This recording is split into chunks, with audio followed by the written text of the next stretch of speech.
Where, after all, do universal human rights begin? After World War II, it was clear that the horrors of the war should never be allowed to occur again. Founded in 1945, the United Nations sought to prevent future atrocities by affirming, in its foundational charter, faith in fundamental human rights, the dignity and worth of the human person, and a commitment to promote better standards of life in larger freedom. In the years that followed, member states of the United Nations strived to develop the human rights provisions of the Charter and capture them in a single document. It took 3 years to agree on a common vision. On the 10th of December, 1948, the General Assembly of the United Nations adopted the Universal Declaration of Human Rights as a common standard of achievement for all peoples and all nations. Still, it is the first step in a great evolutionary process. It is the first occasion on which the organised community of nations has made a declaration of human rights and fundamental freedoms, and it has the authority of the body of opinion of the United Nations as a whole. And millions of people, men and women and children all over the world, will turn for hope and guidance and inspiration to this document.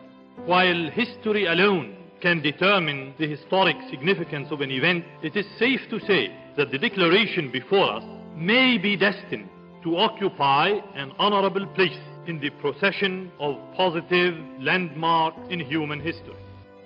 The Declaration consists of a preamble and 30 articles, with Article 1 powerfully proclaiming that all human beings are born free and equal in dignity and rights.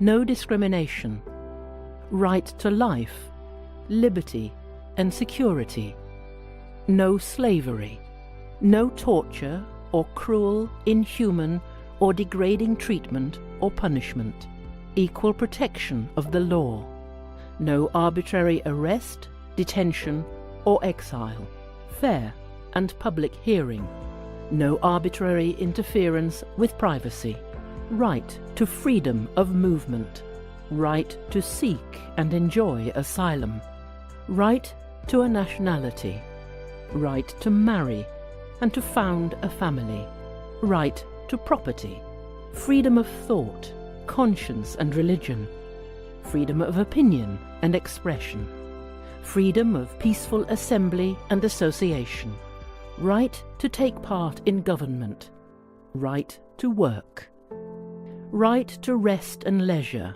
right to food, clothing, housing, medical care and social services, right to education, right to participate in cultural life. These human rights are not country-specific.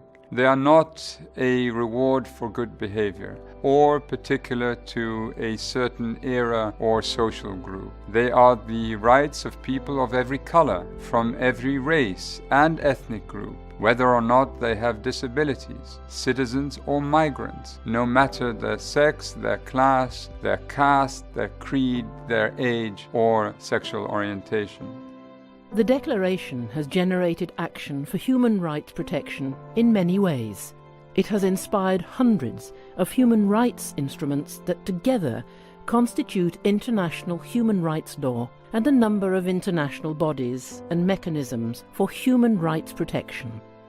The principles of the Declaration have supported the decolonization struggle and have been enshrined in the constitutions of the newly established countries which have joined the United Nations. The Declaration has inspired national and regional human rights protection systems, including legislation and institutions. And it continues to guide the work of human rights defenders and advocates worldwide. Today, the Declaration is available in more than 500 languages and dialects, and it has obtained the Guinness World Record for the most translated document in the world. The 10th of December, the day on which the Declaration was adopted, is celebrated each year as Human Rights Day.